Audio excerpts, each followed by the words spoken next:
అత్యాధునిక labs, international collaborations, advanced placements. మీ dream career ని రీచ్ అవ్వడానికి మీ best choice Godavari global university.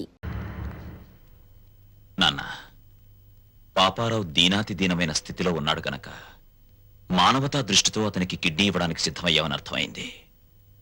ఆ అవకాశం నాకివ్వు. పాపారావుకి కిడ్నీ నేనిస్తాను. రంగా, నన్ను రక్షించడానికి ప్రయత్నిస్తున్నావు కదూ? అలా ఎందుకు అనుకోవాలి నాన్న? నీకన్నా నాలో వయస్సుంది. బ్రతకడానికి 2 కిడ్నీలు అక్కర్లేదు, అర కిడ్నీ చాలు అన్న ఆవేశం ఉంది. వీటన్నిటికీ మించి నీ పెంపకంలో నేర్చుకున్న నీతి, నిజాయితీ, కృతజ్ఞత, బాధ్యత నాలో ఉన్నాయి. ముఖ్యంగా నన్ను వంచిన వాడితో డీల్ చేసే అవకాశం వస్తుంది. అయితే పగ తీర్చుకునే ఆలోచనతో ఈ దానానికి సిద్ధపడుతున్నావు అన్నమాట. చచ, కౌరవులు పాండవులు అన్నదమ్ములు. వాళ్ల మధ్య యుద్ధం వచ్చేసరికి న్యాయ మార్గాన ఉన్న పాండవులు సైతం తమ తాత భీష్ముణ్ణి ఎలా చంపాలో, తమ గురువు ద్రోణుణ్ణి ఎలా జయించాలని ఆలోచించారు. నిజానికి ఇప్పుడు నా పరిస్థితి అంతే. ఆ యుద్ధంలో కత్తులు, కటార్లు, మంది, మార్బలం, కుట్ర, కుతంత్రాలు ఎన్నో ఉన్నాయి. కానీ ఈ యుద్ధంలో నెత్తురుండదు, చంపటాలుండవు. హృదయాలుంటాయి, నీతి నియమాలుంటాయి, బాంధవ్యాలుంటాయి. ఇవేమిటో తెలియని ఆ తండ్రికి కను విప్ప, కన్ను మూత అని తేల్చాల్సి ఉంటుంది. తేల్చేస్తాను.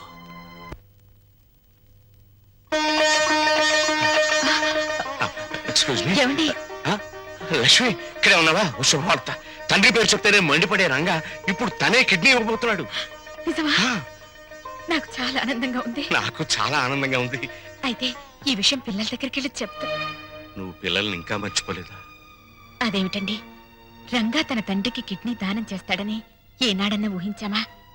అలాగే మన పిల్లల్లోనూ మార్పు రావచ్చుగా. అలాగే, నీ కోరికెందుకు కాదనాలి? సిగ్గులేదు?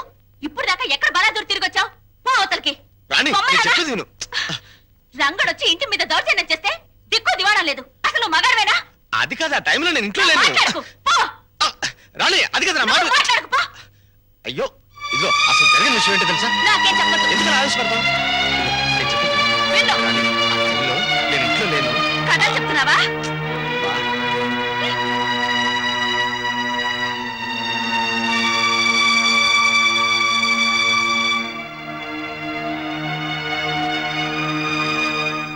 వచ్చేసారా అత్తయ్య? బాగున్నారా మావయ్య? నువ్వు బాగున్నావమ్మా? నేను బాగున్నాను. ఏమండి, ఎవరు వచ్చారో చూడండి. అత్తయ్య మావయ్య వచ్చారు. గౌరవనీయులైన నాన్నగారు, ప్రియమైన అమ్మగారు, పర్మనెంట్ గానే వెళ్ళిపోతున్నామని పెద్ద పౌరుషంగా వెళ్ళిపోయారు. ఎక్కడికి వెళ్ళినా టెంపరీ స్వాగతమే లభించిందన్నమాట. ఏమన్నా అంటే ఆత్మాభిమానం. అన్ని చచ్చినా ఆత్మాభిమానం మాత్రం చావలేదు. పోండి. అత్తయ్య,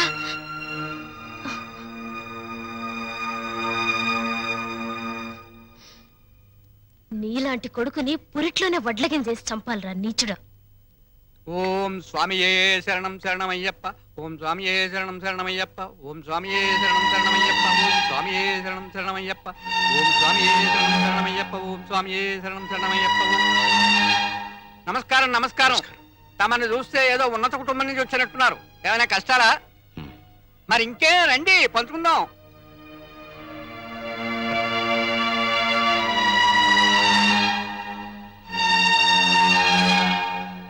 రఘురామయ్య గారు, మీరు చెప్పిన దాన్ని బట్టి మీ కొడుకులు ఒట్టి బుద్ధి లేని వాళ్ళు అని తేలిపోయింది.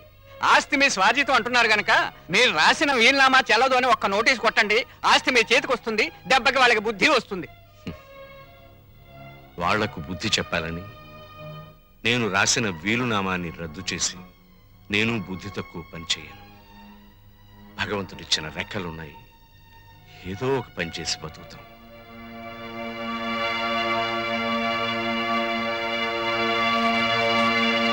కొడుకులకు ఆస్తి పంచాల్సి వస్తే ఏ తండ్రైనా తన వాటా ఏమిటో ఖచ్చితంగా తేల్చుకోవాలమ్మా. అప్పట్లో ఏముండి పిల్లల్ని పెంచి పెద్ద చేశాం. ఇప్పుడు ఆ మాత్రం మాకు మేము సంపాదించుకుని బతకలేమా అన్న ధీమా శుద్ధ తప్పు. ఒక వయసు వచ్చాక మనసులో ఆవేశం ఉంటుంది తప్ప పూర్వంలా కష్టపడే సత్తా ఒంట్లో ఉండదమ్మా.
ఏమైంది అత్తయ్య?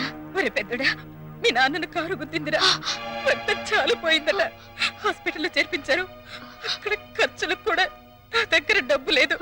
నువ్వు కాస్త పెద్ద మనసు చేసి ఏదైనా సాయం చేస్తే. అమ్మా, నువ్వైనా చెప్పమ్మా. ఏమండి, ఇదేం చేస్తుందమ్మా? పద, నేనే హాస్పిటల్కి వస్తాను. నువ్వే వస్తావా? రారా.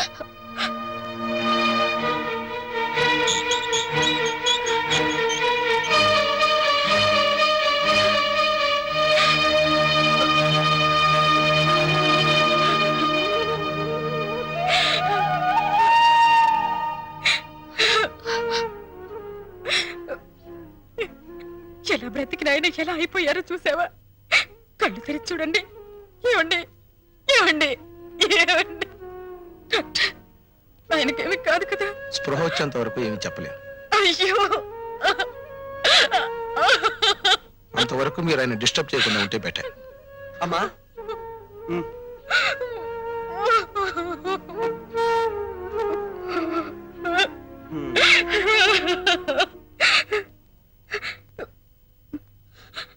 పెద్దోడా, అమ్మా, చిన్నోడికి సుమతికి ఈ విషయం కబుర్ చేయరా. అలాగేనమ్మా. రాణి, రాణి, ఏంటండి? పెద్దాడు ఫోన్ చేశాడు. ఏంటంట? రామేశ్వరం వెళ్ళిన శనేశ్వరం తప్పనట్టు మా ముసలాడికి యాక్సిడెంట్ అయిందట, వెంటనే రమ్మని ఫోను. నేను రాను, మీరు వెళ్ళండి. అది కాదు రాణి, ఈ పరిస్థితిలో మనం వెళ్ళకపోతే నలుగురు మన మొహం మీద ఉమ్మేస్తారు. సరే, మొక్కుబడిగా వస్తాను. అది మీరు వెంటనే వస్తానంటేనే. సర్లే పద. అమ్మా, ఒరే చిన్నోడా, మీ నాన్నగారి పరిస్థితి చూసావా? ఈ ఊళ్ళో మంచి డాక్టర్కి చూపించి మీ నాన్నగారికి నయం చేయించరా. తప్పకుండా అమ్మా.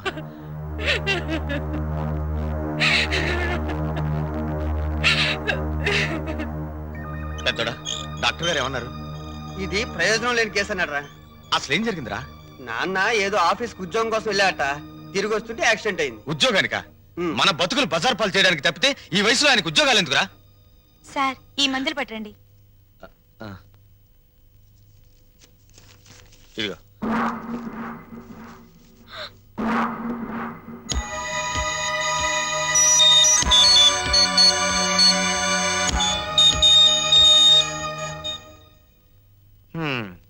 ఒరే పెద్దోడా, 4 రోజులుగా ఇంటికి కూడా వెళ్ళలేదు. నా పనులన్నీ ఆగిపోయాయి. నాన్నగారి దగ్గర నువ్వు ఉండు, అవసరమైతే కబురు చేయి, నేను వస్తాను. ఇలాంటి పరిస్థితుల్లో నువ్వు నన్ను ఒంటరిగా వదిలేసి వెళ్ళిపోతే ఎలారా? నువ్వు నా పక్కనుంటే నాకు కాస్త ధైర్యంగా ఉంటుంది. అది కాదురా పెద్దోడా, పాల డబ్బా ఫ్యాక్టరీలో బోల్డ్ అని పనులున్నాయి. ఒక్కరోజు నేను లేకపోతే ఎంత నష్టం వస్తుందో తెలుసా? ఈ మనిషి చావను చావడు, బతకను బతడు, మధ్యలో మనల్ని చంపుతున్నాడు. ఏమండి, డాక్టర్ గారు మిమ్మల్ని రమ్మంటున్నారు. నాన్న, రేయ్, ఏ మందులకో అయి ఉంటుంది. ఆ డబ్బుంటే రేపు ఆయన పోయాక దహన సంస్కారాలకైనా పనికొస్తుంది. సి మిస్టర్ రవి, మీ నాన్నగారి పరిస్థితి చూస్తుంటే ఆయన బతకడం చాలా కష్టం అనిపిస్తోంది. ఈ విషయం ముందే తెలుసుంటే పోయాక వచ్చిండేవాడిని. అనవసరంగా టైం వేస్ట్ చేసుకున్నాను. ఆయన ఇంకో 24 గంటల కంటే ఎక్కువ బతకరు. మీరు ఆయన ఇంటికి తీసుకెళ్ళటం మంచిది.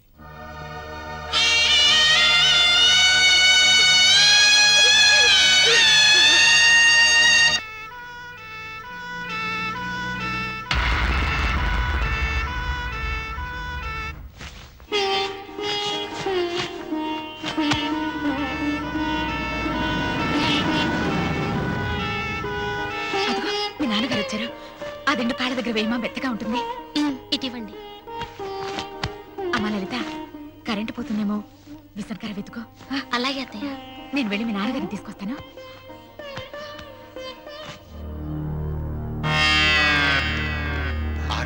పెద్దడా, ఆ, బయటే పడుకోబెడదాం.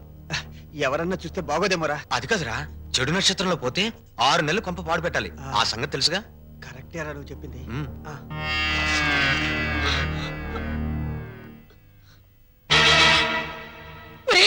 ఆయన కోసం లోపల పరుపు అన్ని సిద్ధం చేస్తే ఈ దరిద్రపు చాప మీద బయట పడుకోబెట్టారేమిట్రా? లోపలికి తీసుకురండి. ఏమండి, మాట్లాడేమిట్రా? చెప్పేది మీకేరా? ఒరేయ్, లోపలికి తీసుకెళ్లాలన్న విషయం మాకు తెలుసమ్మా, కానీ ఏదన్నా జరిగితే ఏదైనా జరిగితే అంటే అమ్మా, ఆ, పెద్దదానివి నీకు తెలీదా? ఎంత గొప్ప వాళ్ళనైనా ఈ పరిస్థితుల్లో ఇక్కడ ఇలానే ఉంచుతారు. చిన్నోడా, ఇదేనా చివరికి ఇదేనా ఈయనకు ఈ చిక్క చేప అంతేనా? ఏమండి, చేప పాతదయింది పారేద్దామండి అంటే వద్దు దాచిపెట్టు లక్ష్మి అన్నారు. ఎందుకైనా అంటే ఒరే, చాప మీద దుప్పటి కూడా లేదురా, తల కింద ఎత్తు లేదురా. ఆయన పడుకోలేరురా, ఆయన వల్ల కాదురా, ఆయన వల్ల కాదు. ఒరే, ఆ రంగడికి కబురు చెయ్యండిరా, కబురు చెయ్యండి.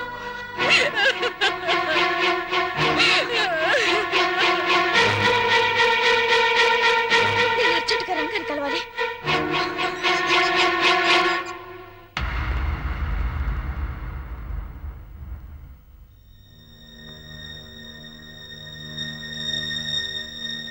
రంగా,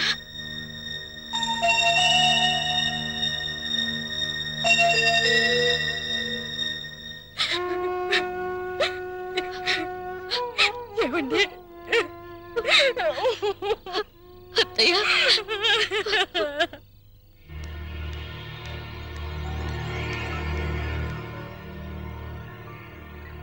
మనం ఇక్కడికి వచ్చి 10 రోజులైంది. మీరు ఇక్కడ శవజాగరం చేస్తూ కూర్చుంటే అక్కడ మన ఫ్యాక్టరీ గొడవలు ఎవరు చూస్తారు? చూడు రాణి, రేపు ఒక్కరోజు ఓపి పట్టు, ఎల్లుండి దాకా నేను ఆగను. సరే, రేపు ఒక్కరోజు ఓపిక పడతాను. ఎల్లుండి మీరు రాకపోతే నేను ఒక్కరితో వెళ్ళిపోతాను. నేనెవరిని కేర్ చేయను. హ్మ్.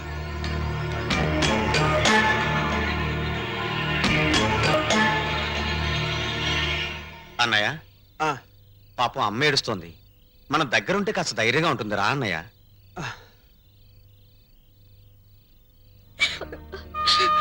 ఊరుకోండి అత్తయ్య.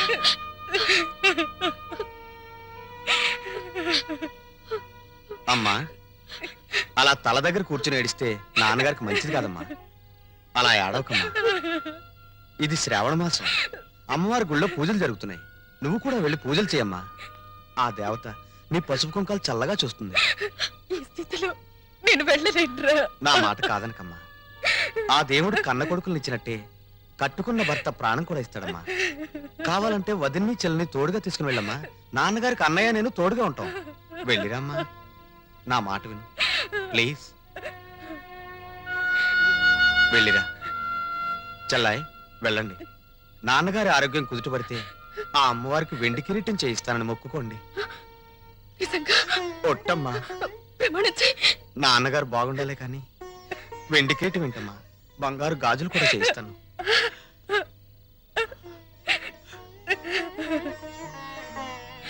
వెళ్ళిరండి.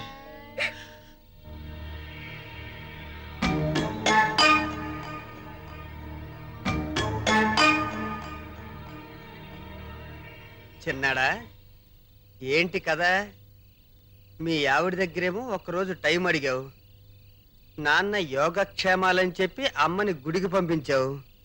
వాళ్ళు అలా వెళ్ళగానే ఈయన ముక్కు దగ్గర ఏలు పెట్టి ఉన్నాడా ఊడిపోయాడా అని టెస్ట్ చేస్తున్నావు. ఏంటోరా, ఈ ఇంట్లో మా ఆవిడ, ఈదిలో నువ్వు, ఈ జన్మకు నాకు అర్థం కారు. నీకు అర్థం అవ్వాలి అంతేగా. నేను అర్థమయ్యేటట్టు చెప్తాను, నాతో రా. రారా.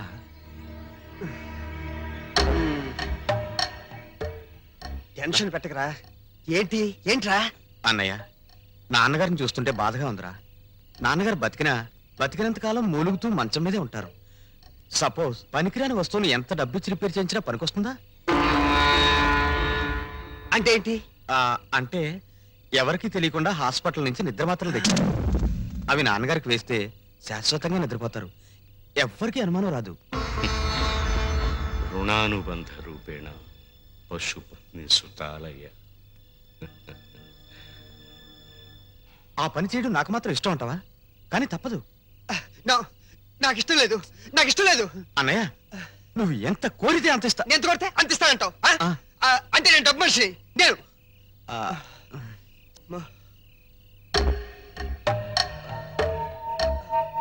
సరే, నీ ఇష్టం చెడితే.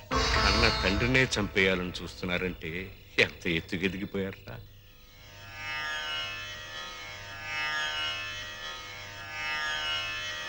పిచ్చిది, మీ అమ్మ తనకి సుపుత్రులు కలగాలని ముక్కోటి దేవతరికి మొక్కుకుందిరా. అదొచ్చి మిమ్మల్ని ఇప్పుడు ఇలా చూసిందంటే తట్టుకోలేదు. కానివ్వండి నాన్న.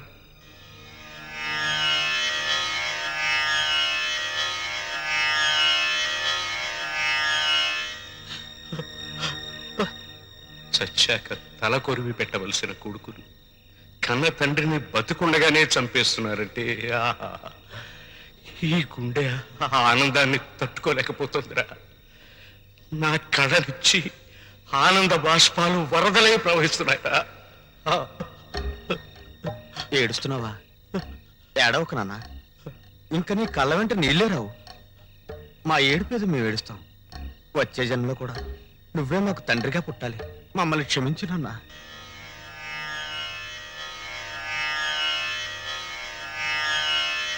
నాన్న, మీ అమ్మ నన్ను బతికించమని వేడుకోవటానికి దేవుడి దగ్గరికి వెళ్ళిందిరా. మీ ప్రతిభ తెలియని ఆ దేవుడు తొందరపడి వరమిస్తాడేమో. త్వరగా చంపేయండి నాన్న. మీ అమ్మ తిరిగి వచ్చే లోపు నన్ను పంపించేయండి.